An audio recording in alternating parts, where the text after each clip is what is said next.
welcome everyone to my presentation tonight. Well, those of you that showed up, there was a whole lot more that was supposed to be here, but I'm glad that you're here tonight, and looking forward to having a chance to share with you about communication. And as the title says, we cannot not communicate. Did you realize that? It's impossible to not communicate. Even when you, even when I asked you that question, you were communicating to me with your nonverbal communication. If you're walking, say for example, you're walking down the sidewalk, and there's a guy that's trying to make eye contact with you, he's attracted to you, but you're not interested, what do? Look away. Look away, yeah, look down. But so what you're saying to him, hey bud, I'm not interested, right? So you're communicating there. So it's impossible for us not to communicate. It's one of the main principles we have to realize. But hopefully I'll share some things for you tonight and with you tonight that will be helpful in your communication with your groups and with people in general that I think these principles will apply to. I want to start off because I was thinking with the RSOs, and that was kind of the emphasis that the person that asked me to put this together had suggested was something that would be helpful for the RSOs in working in groups and organizations and things, is the element of trying to develop synergy and cohesiveness within the groups where they can function more effectively, especially in their area of communication. And so I thought this might be something that would be helpful to begin with, interesting for you to see to start with.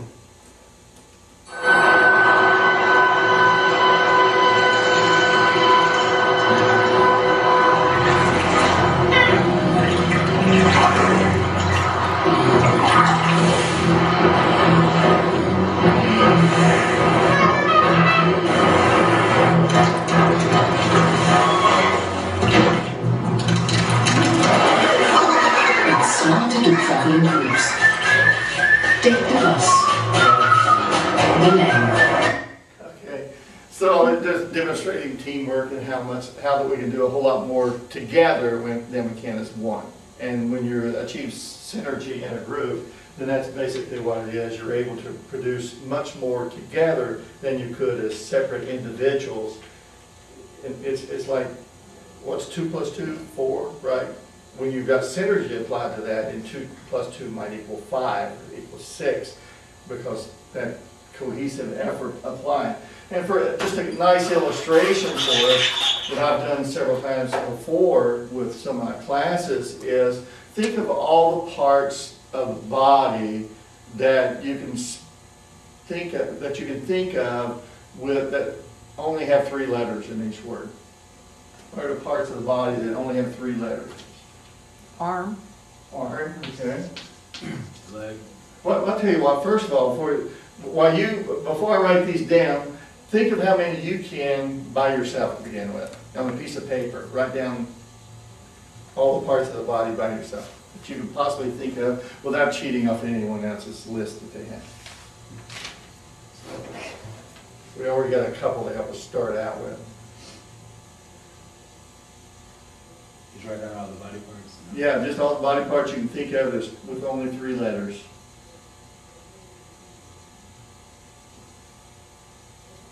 I'll give you about 60 seconds to think of as many as you possibly can.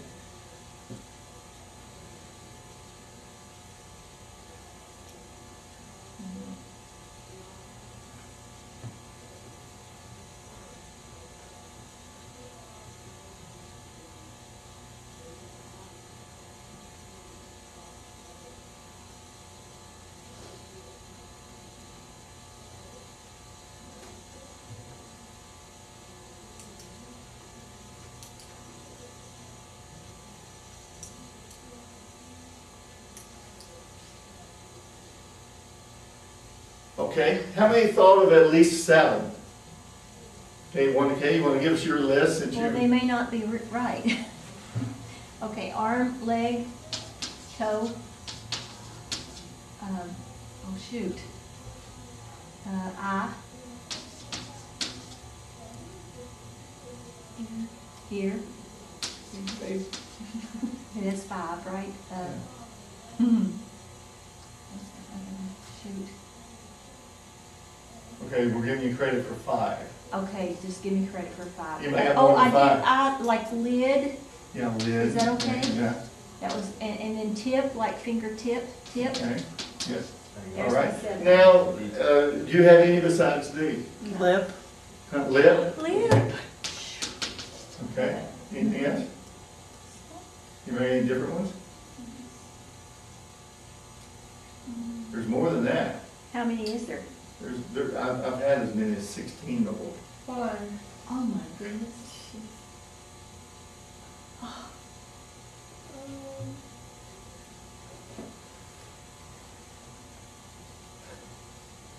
This is called when you Hmm? push on a key and it comes back. It's like a short word for it. Well, some of them are probably, some of the terms are a little slangish, when that people have thought of before. Well, I was thinking like medical terms. Like what? Like, I don't know, I was trying to think of something where you put pressure on this and it comes back. I forget what it's called though.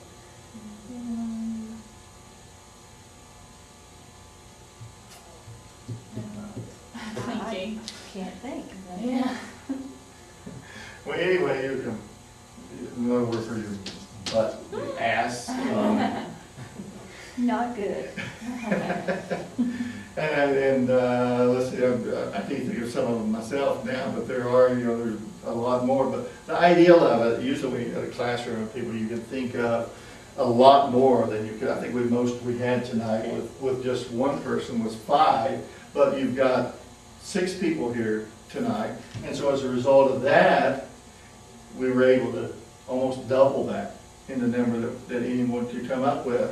And that's the ideal behind working together and teamwork, group communication, is that you want to be able to produce more than you could as an individual.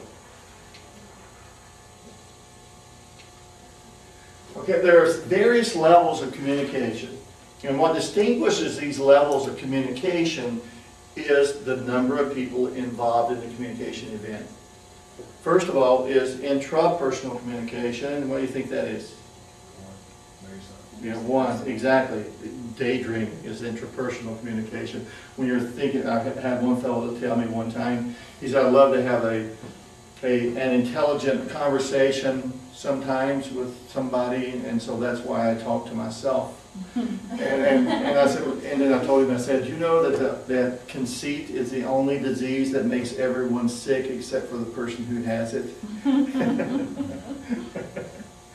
But anyway, intrapersonal communication, and constantly we're always communicating on this level. It's hard, you can't turn it off, can you? But then interpersonal communication involves how many people? 2. Primarily 2. Yeah, 2 different parties are speaking in that situation, talking with your significant other, you're out to dinner on a date or something. That's interpersonal communication. Or if you're if you're talking to your boss in his or her office, then that would be an interpersonal communication situation. And then after interpersonal is group communication. How many people need to be involved in a communication event for it to be group communication? More than 2. Hmm? More than 2. More than 2, okay, you're right, 3 or more. Now, researchers vary on the limited number. Some say 15, some say 12, some say 20. But I think it depends on the situation, because what defines a group, and I'll share that with you in just a minute, what defines a group, and so that's why the number can vary. But typically 3 or more people at least 3 people are required for it to be a group communication event. Public communication is like one person speaking to many, but they're all able to fit in the same location. When you're talking about a public, like standing up here talking to you, then as I'm speaking to you, it's public communication. However, whenever we have this interaction and we talk back and forth, and I'm talking to each of you individually and you're responding back to me, then it throws in some interpersonal communication as well, doesn't it? But public communication, it's one person talking to a crowd or an audience.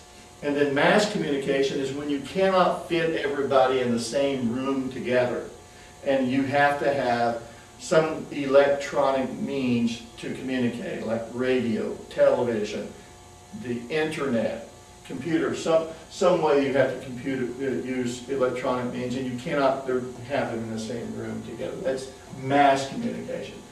So communication, in order for there to be communication, there has to be shared meaning. Now look at this example, and you can kind of see how easy that things can get distorted when it comes to communication.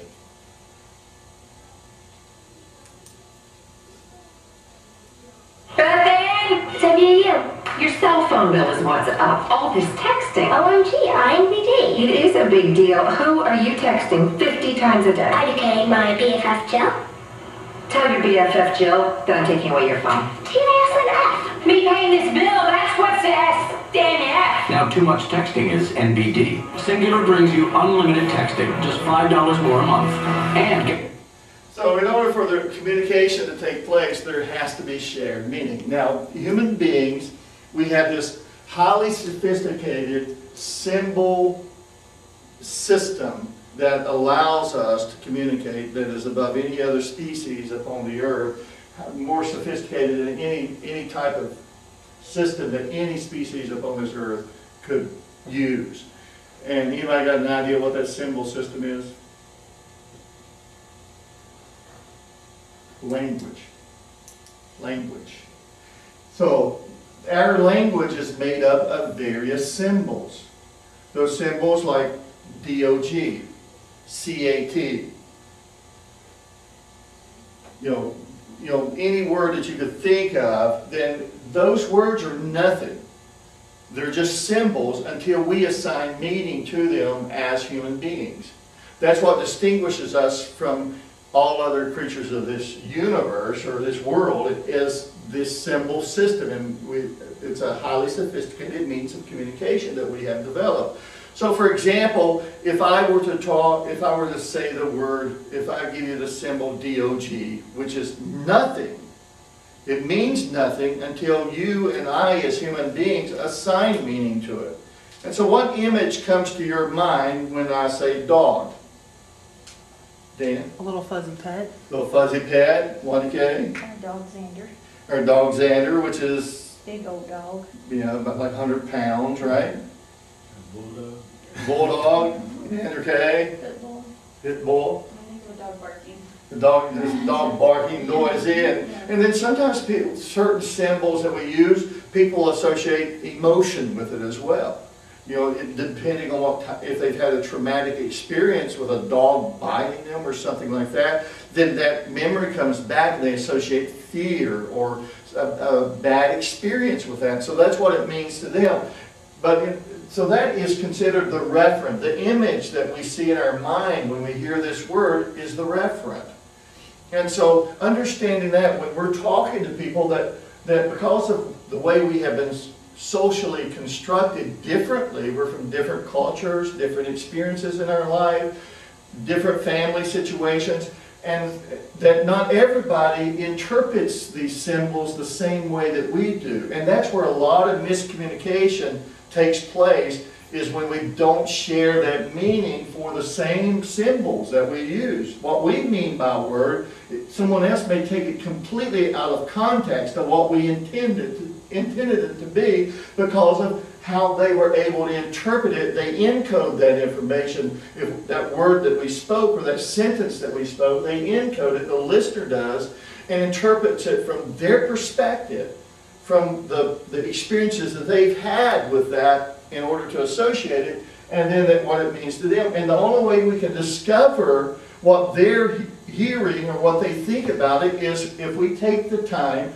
and listen to the feedback that they give us.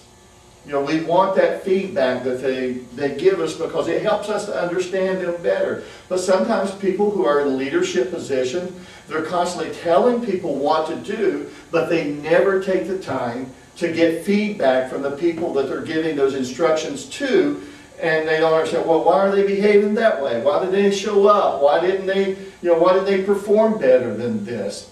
you didn't get the feedback. So we constantly need that interactive loop of communication going on where we're exchanging information. We're a speaker, but then we turn into a listener with that feedback that we get from the people that we speak to. And it's a continuous loop to help us to get a deeper meaning. We can share meaning much more deeply. But when we understand this, that we're made up differently.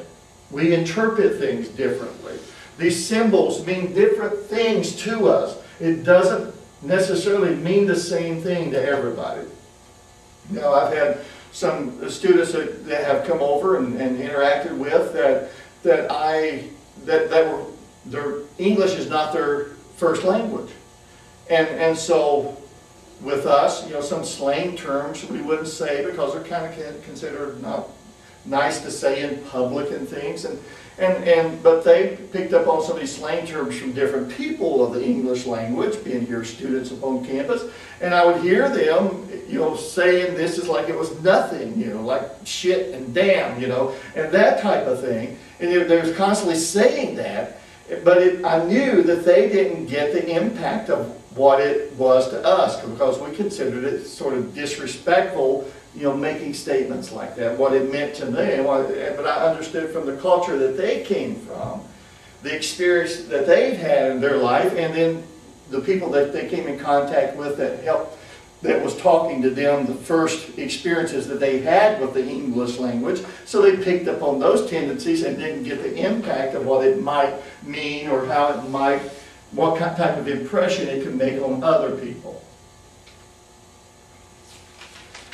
So group, now I said I'll get back to this, so what group communication is. Group communication is the process by which 3 or more members of a group exchange verbal and nonverbal messages in an attempt to influence one another. That's a small group. So when we come together, we have meetings, we're trying to problem solve, things like that. So we're doing that, we all have a common goal, and we're trying to influence each other what we think is the best solution for our group of what we need to do. And I like what Mother Teresa said. She said, I can do what you can't do. You can do what I can't do. Together we can do great things. And that's what we must understand if we're going to communicate effectively and be productive within our groups. Now there's some barriers. Yeah. Can I write that down real quick? Yeah, oh yeah, sure. Anybody got a question at this point or comment that you'd like to add?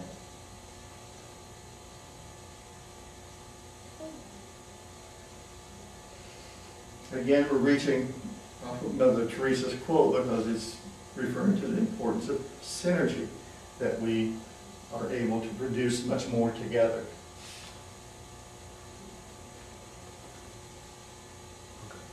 Right. And some barriers to communication, effective communication. There can be physical barriers, perceptual barriers, emotional barriers, cultural barriers, and language barriers that can prevent us from, you know, when you think about these various categories, what are some experiences that you've had with ineffective communication with others? Maybe in your groups or your family as a group as well. It's a small group. Emotional. Emotional, and one without you don't have to give names, but maybe sharing with us some experience of how those emotions became a barrier. Well, people take things a little too seriously, but they shouldn't be. You can tell. I mean, when you assign a task or when you make a decision, certain people may take that personally. Mm-hmm. Instead of just understanding that it's business and it's the best decision for the organization, mm-hmm. and things like that. You know. Maybe felt like you were just picking on them and things, singling them out. And so then you had to take the extra time to communicate with them. Exactly. That is, I'm not just picking you out, but you have a unique skill that can help us in this situation, and you're the best person for this job. And so one of the ways that you can effectively communicate with that is reinforce to them, give them some positive, compliment them. You want to know the secret to getting people to like you? There's two things. that you can do that can cause people to really like you and enjoy communicating with you. Number one is listening to them. Taking the time to listen. Letting them talk. The second thing is complimenting them. Always let them know when they did a good job. Find something good to say about everyone. And I was talking to my students in my class one day, and I said, you know, some of the communication you have, how much of it was negative? And they said, most of it was negative. You know, even when somebody walks out of the room, we're saying something negative. Oh, do you see that dress she had on? Oh, do you see that shirt? You know, that type of thing. It was all negative. And I said, I tell you what, if you want to try to get people to like you, then walk down the sidewalk, and if you're running somebody you know, make it a point to every person you speak with that day, you find some means, something that you could say nice to them about themselves to compliment them. And I said, it will make you feel better. You'll turn into a much more positive individual because that positive attitude, it radiates energy, and it causes people to gravitate to you. They want to be around you because they draw from your positive energy that you give them.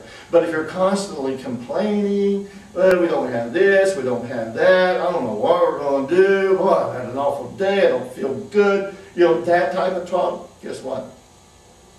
Everybody's, oh, you know, I forgot, I got this meeting over here I got to go to. They don't want to hang with you, do they?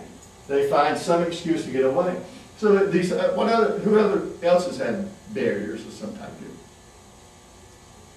Yes, Dana? The perceptual, like, if you're not, you have one perception that, you know, you think you're explaining something, and the other person, their kind of translation of what you're saying sometimes can be cultural, but I think sometimes can just be based on experience. If you've had an experience with something, you may not be using your words to explain it properly, and so there's different perceptions, and that can be either about another individual or about a situation, but it can definitely create some ineffective communication if the perceptions aren't there. Oh, yeah. Yes. Bill? Yeah, I agree with that completely, because at times, being like the top leader, like an advisor or a president or vice president, you hear information that no one else hears, so you have the full story. So when you say something, other people may look and have their own perception, and that is a major barrier. So you don't know how to explain it correctly, and that makes a problem there. And being in a leadership position for many years myself, you're kind of held to a confidentiality when people talk to you. That you can't disclose everything that you've dealt with a person on. Maybe there's somebody you had to correct about something, or a performance or something that you needed to talk to. And so you talk to them privately, and then a lot of people may think, well, he's not doing anything. That leader's not doing anything about this, but they don't know that you've dealt with it, you know, individually with that person. And you can't say, well, I talked to him, I straightened him out, and all this, because you would be disclosing a confidence there. You'd be violating that confidence, and like you said, it's you know, that perception. And so what you can say to them, there's a lot of things you don't know in leadership, you know, that I have to deal with the broad perspective of everything that I think is best for everyone involved. And so there's a lot more that I'm aware of than you realize, but I cannot disclose all of that to you, and I just ask that you trust me, that I'm trying to do the best I can for everyone involved so that we can all get what we want from our achievements, from this group that we're looking for. And so that's what I'm trying to do as a leader is develop a win-win situation for everybody involved. So that's one thing. I think that one thing that builds respect, that people can respect you as a leader, is and cause them to have effective communication with you is when you hold confidences, when you don't leave one meeting and talk about everybody that was at that meeting in a negative way, or tell things that's been told to you in confidence. When you just explain, like you just said, you know, I can't share this with you because that would be breaking a trust. And then I think that what it does for me is lets me know that I can truly depend on that person.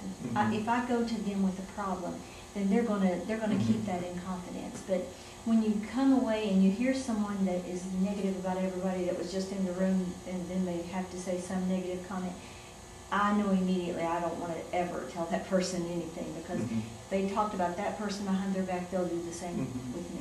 And again, that brings us back to perception, because how does the people in our group perceive us as leaders? If we're the leader in that situation, then how do they perceive us? Do they perceive that they can trust us, that we are trustworthy, do they perceive that we are honest? And so that brings us to credibility. Before we get anywhere, is we have to establish credibility with them. And so we have to some way convince our group that each member of that group can trust us. So how do we build trust? Because when you build trust, then what happens is you have an open channel of communication. So one of the most important things you can do as a leader in your group is to build trust. And there's several things that you can do to build trust, and that is keeping confidence is one of those things. Another thing is communicating with them. You don't want to give people the feeling that you're being secretive about things. And that's one of the major things you find with groups. A lot of times they feel like their leader is being secretive and is not disclosing information properly, maybe about finances or the plan and the goals for the group and things.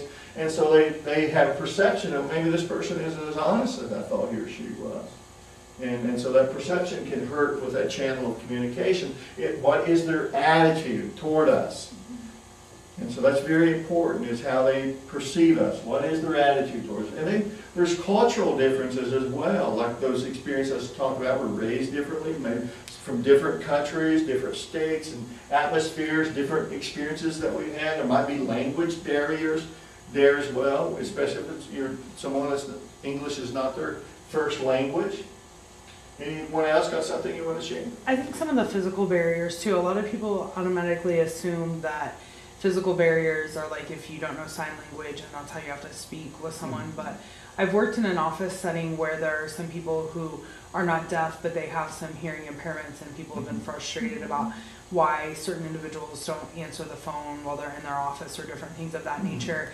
And it's a barrier of communication because those people don't necessarily want to walk out and say, well, I'm have partial hearing in one ear, or, this type of thing. And so, thinking about that, or we have several people in the office that have some just hearing problems. And so if you're speaking too fast, a lot of them depend on being able to read lips to get the full effect of what you're saying. So if I'm trying to talk to Azarette and I'm looking this way, if she's one of those people, I'm creating a barrier for her because she's already got one barrier, but then I'm not helping. And so I think there's a lot of, as I've gotten older, I noticed that we create a lot more physical barriers to communication than we have, even if it's just in our body language. But I think that there's a lot of other just physical and even being clear in our communication. Oh yes, I think that's very true. Thank you for sharing that, Dana. And I think, I agree with Dana, and I think taking the time to try to understand people, because communication is their life, communicating with one another. And some information that I just got from a class I took recently was one thing that, and I have had trouble with this, because I feel like if someone comes to me or I'm in a discussion, that I need to immediately give an answer if someone asks me something.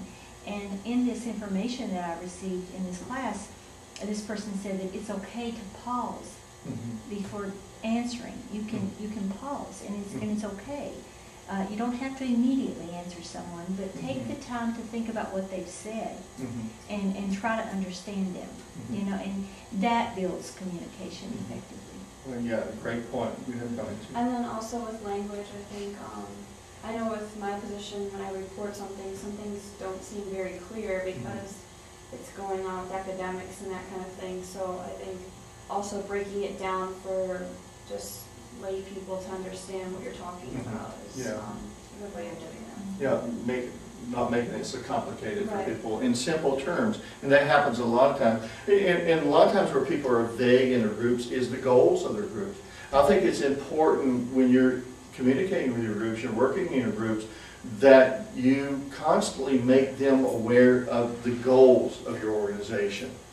And those goals need to be specific, they need to be measurable, they need to, where they can see the progress of those goals. And you constantly remind them of those goals. For example, a very vague goal, say our group wants to, one of our goals is to appreciate the social environment at Eastern Illinois University. So how do you appreciate this? The environment, and what is it? What specifically social aspects of it? So you want to write out specific goals, and so how could you say that more specifically? To interact with Greek organizations, other organizations, and faculty and staff in various social events, such as, you can list some of them, on a a bi-semester basis or something. But you put a time sequence on it, frequency of it, and you're more specific about it. You wrote out your goal. It was a specific goal. And but taking the time to write out those goals and remind your group of those goals. And I was thinking with some of the comments I heard earlier, another thing that I think that can really make enemies. You know how to make an enemy real quick out of someone? Is to embarrass them. If you there's nothing I hate worse than being embarrassed. And so you can make an enemy real quick by embarrassing someone. So that's why, as a leader through the years, I've learned to, if I do see that there's a problem, I need to deal with an individual, I pull that person aside and ask to speak to that person along. And I tell them, I didn't want to talk about this in front of the others because this deals specifically with you, and you talk about their behavior. And so that's going to bring us, and you try to help them. We come up with some suggestions. I don't like to call them critique, but I like to offer suggestions for improvement.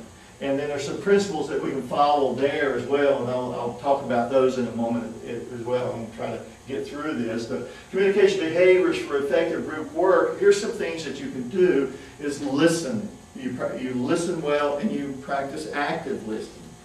Active listening is when someone's having, as I'm talking to you, I see some of you nodding your head, and you're giving me some feedback, you're making comments with me. That's active listening that you're practicing right now. And that's what you want to do in conversation with people. When you're observing a presenter or someone that's talking to you about a concern that he or she has, you want to, and you kind of give them a chance to talk more.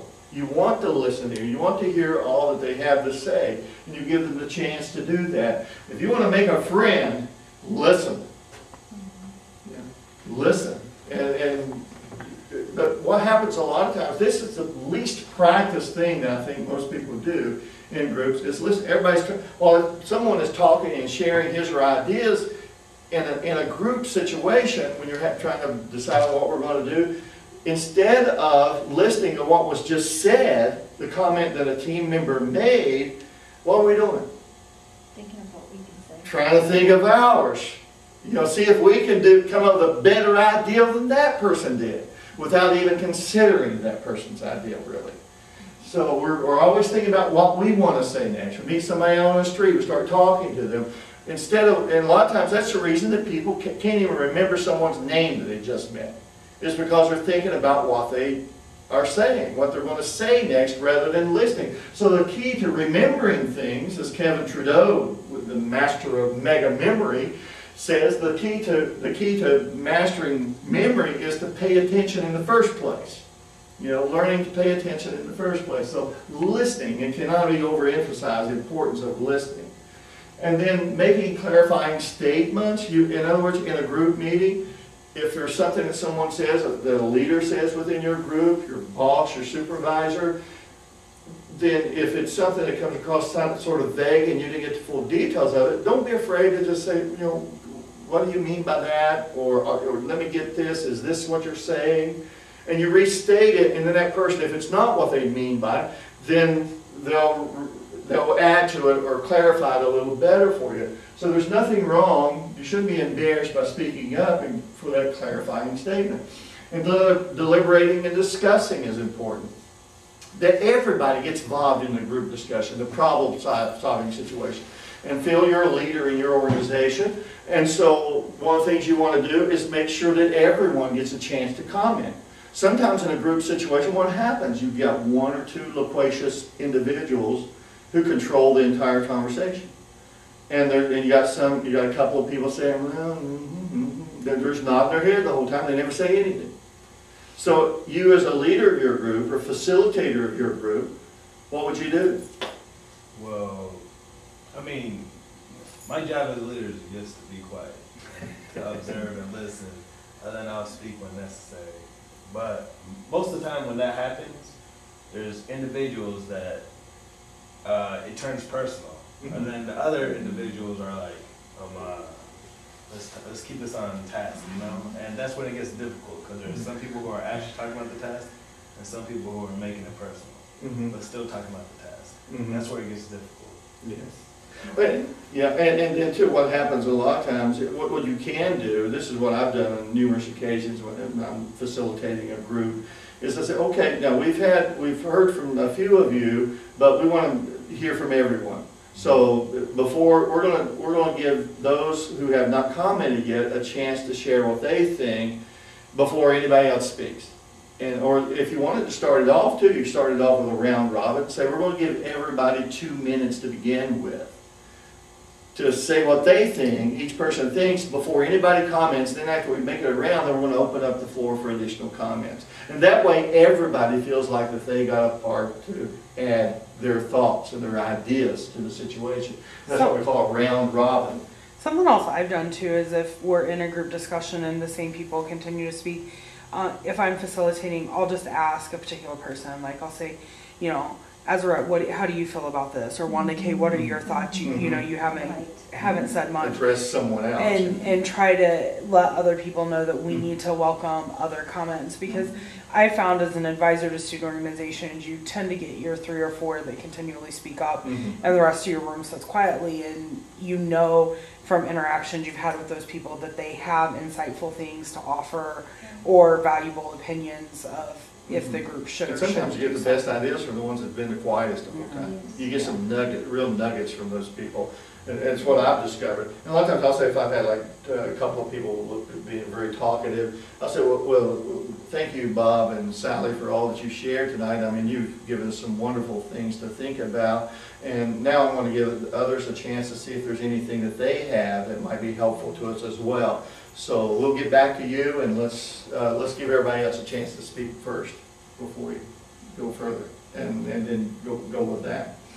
And then you could keep the discussion on task as another responsibility for a facilitator. That, like, you know, sometimes, oh, I had a horrible night last night, my boyfriend broke up with me and all that. That comes into the group discussion. You're there to have a meeting, and somebody starts talking about, oh man, my teacher been so hard this week and all this stuff. And they get off topic. So the responsibility of the facilitator is to get them back on topic. And so you want to make sure, because I don't know about you, my time is important to me. And that's what we have to realize. Not those in our group and for ourselves at all, our most valuable commodity that we have is our time. Benjamin Franklin defined time as the passing of life.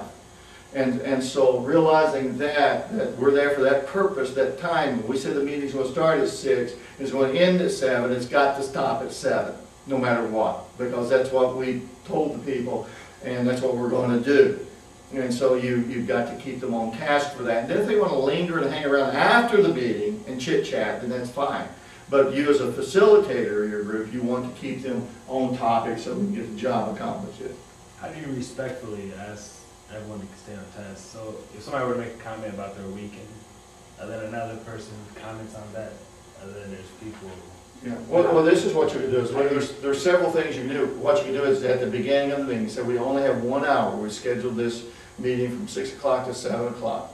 And you let them know right up front, We've got a lot we got to accomplish, so I know that there's been a lot of things that's happened in to everyone this week, personal things that you'd like to discuss, but we're going to try to not do that tonight in the middle of this discussion because we're here for a specific purpose, and you come in with an agenda. You have that agenda written down. If you can send it to them 24 hours in advance in their email, you want to do that so they know why they're there. This is what, before we leave, and you tell them, before we leave, we've got to decide on these things. And then afterwards, after we have taken care of this, then if you want to linger and chit chat and talk about how your week's been, then feel free to do that. You know, we welcome you to do that. But we want to get this meeting, get our agenda completed, and you keep them on task that way. Something else I've implemented with groups that tend to be a little more chatty because you know that you're just not going to get business done if you don't give them that moment, is I'll start meetings with things like, we start our staff meeting with pause and clause. So your pause is what something good that's happened to you since we last met, and your clause, something bad. I've had people call it your roses and your thorns, or just something that'll pertain to your, you know, that pertains to your group. But I've worked enough with students that sometimes even if you have an agenda, depending upon what's happened that weekend, somebody may just have to say something. So if you put that constructed time for it, that everybody gets to make one statement, you know, or there are two statements, and then you keep it moving, because it's not a time for discussion. It's for me to say, man, that party was really messed up this weekend, but I had fun. And that was my paw, my claw. And now it's somebody else's turn. That means that somebody else can make a note on their agenda, follow up with Dana about that party or whatever. And it still allows for you, as Dr. Robinson said, to have your agenda and keep to your task. But people who may be concerned about what's going on in that individual's life has gotten those clues to follow up. Oh yeah, and I like that. I like that. And then too, you have to adapt to the situation you're dealing with. Not every situation is going to be different. And so you as a leader, you learn as you've had a chance to practice that more and more. And listening viewpoints from others, as we just talked about, getting everybody involved. You want to make sure that everybody in the group feels a part of the discussion. You offering feedback to people. You know, you share with them some things that they could do to improve. But when you're offering feedback to people, you want to also offer compliments to them as well if you're offering suggestions on improving. And mediating conflicts. You ever had any conflicts in your group? Never. And that's kind of the norm, and that is conflicts, and that's part of the forming and developing process for groups, is the conflicts. And so you have to deal with conflict. There's two types of conflicts when we're dealing with groups. There's the conflict of ideas and the conflict of feelings. So our goal is to try, the conflict of ideas is healthy. The conflict of feelings is unhealthy for a group. It can absolutely destroy a group when there's a conflict of feelings. So you if you're leading that group, you're a facilitator of that group, then you have to be very quick and stop. If someone starts name calling and that type of thing, making personal things, oh, we got to stop there. We're not going to name call. We're not going to attack people personally. But if you disagree with someone's idea, then you address their ideal. You address the statement, but we don't make it a personal vendetta here or a personal argument. We got to get away from that. The conflict, you keep them away from it. Recognize the difference as a leader of your group, conflict of feelings and conflict of ideals. You want various ideas from people. That's healthy for your group. And so conflict management is what you want to do. In conflict management, the ability to manage conflict so that there's a healthy conflict of ideas without the unhealthy conflict of feelings. And that's from Tubbs, 2004. So how to be an effective listener. And so you've got to want to listen, you've got to prepare to listen, you've got to delay your judgment, you've got to admit your biases, you've got to don't tune out dry subjects, and accept responsibility for understanding and encourage others to talk. Admit your biases. Yes. Can you explain that? Like, admit your conflict of interest or something? Or Well, you know, we say we're objective, but usually we're not. we all have preferences in some way or other. And so it's good to disclose if there is a preference that you have or a bias that you have toward one ideal or the other, and be honest about that. So that's what I'm talking about, admitting your biases about certain things. And so that people are aware of it. If they know about it up front, then you've disclosed that, and they don't feel like you have manipulated when they find out later that's what you wanted all along. I've been a part of groups where it was like they just let us play like we had some say in the decision making. You know, I served on a board here for 2 years, and then offered ideas. We went through these different subcommittee groups and all this stuff. And when it came down to it, they didn't take any of our ideas. All they did was give us busy work, kept us busy, make us feel like that we were part of the decision making.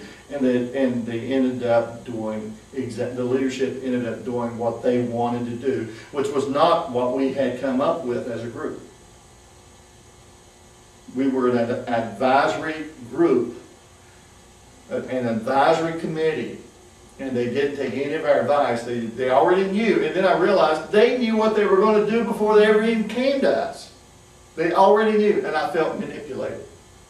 And so I just didn't serve on the committee anymore after that. I thought my time's too important. And that's the thing, you don't want people to feel like you just manipulated them into what you wanted, you know, and you already knew what you were going to do anyway, regardless of what they thought. I've served, like, you can also look at some of your controversial issues there. I do a lot of work with the LGBTQA community, and so if people are offended by that community and they come in to talk to me and they say, I'm offended by, I will stop them and say, okay, it's not that I don't mind listening to you, but I need you to understand that I'm a supporter within this community and I do these things. I may not be the best person for you to vent your frustrations at. And so it's kind of because I support that community. It's kind of like when you get into political discussions. If you follow this political party, trying to have a conversation with someone who doesn't, or, you know, be effective, you may not be that person because you may not be able to say, well, I disagree with or agree with. So I think that's where your biases are, when a lot of your own personal feelings as well. Like if you know that subject is going to hit you too close to home. Like I had an uncle who died of HIV/AIDS, so I struggle when people come in and don't have an understanding of what that disease does. I can't tolerate that ignorance or that bias, so I don't engage in those conversations. I can't be an effective listener to someone. Now if somebody's like, Dana, I have questions about this, then I can try to be supportive. But if it's bashing into, you know, things that I can't. And that brings us to being judgmental too. Yeah. And, you know, and trying to not be judgmental, and you'll find that there are a lot of people that have judgmental biases and things. And so thank you for sharing that. Anybody else got a comment? So, well, how would you say, like, you can combat the way, I guess, leaders already have an agenda and then just have, I guess you could say, the followers think that they're making a change, but really they're not because they already have. Well, you would have to evaluate the whole situation. Is there some way that I can change this? In the situation I was in, I realized there's nothing I can do to change this. And so that's the reason I just thought, well, I don't think I want to be a part of this anymore. And so I stepped away from it. But if it's something that you can change, then, and you can, with a group, you may begin, because group, you're influencing the people within your group toward a common goal. And so what you would do then was maybe you call for a point of order and you bring a motion to the floor to the president and say that I would like to put forth this resolution to be voted on, and you can change it and say we need to do this, but there needs to be more disclosure, or we need to vote on what path we take here as a majority, and we need further discussion and not just this one alternative that the president has put forth for us, but here's another option. Let us look at some other options as well, and you make it a part of the majority. And that's why in small groups it's always good. You know, what's the optimal number for small groups, you think? 5, exactly. That's it, optimal number, because you got just enough people to give you all the ideas you need. I mean, plenty of ideas, but you know, 3 is kind of small. But yet, why 5 and not 4, not 6? Odd number, Odd number, why? voting. Yes, break ties. You know, the odd numbers break ties. And so that helps you. That way you don't get stuck with a tied vote, you can't go anywhere. But then again, you can abstain from voting. Yeah. So that's a situation right there. Yeah, abstain, yeah. And then, I guess if you end with a tie, you just have to flip a coin then after that. But hopefully you reach what your goal is, to reach a solution that everybody wins. Everybody gets what they want. And if you see that you've split down the middle, half want this and half wants this, that usually tells me you haven't really found the solution yet. There has to be something in there where everybody feels like that they get what they wanted out of this. So the goal again is, a small group may be, a team is a small group, but a small group may not necessarily be a team. And so you want to be a team. That's your goal. When you can begin to function as a team, together everyone achieves more when you're a team. Together everyone achieves more. And that's, with group communication, effective communication, when you're able to communicate the way you should, then it's going to develop into a team where together, working together, everyone achieves more. And I'll leave you with this final quote that says, "There is no limit to what can be done if it doesn't matter who gets the credit." That is so true. Yes, it is. That's great. So we're not there, you're not worried about the egos, and people's not interested in their egos. They're just interested in they've got a common purpose, they got a mission, they got goals that they all share, and they focused on that without any biases or without ego problems. And it's amazing what you can do together. Anybody else got anything you'd like to add?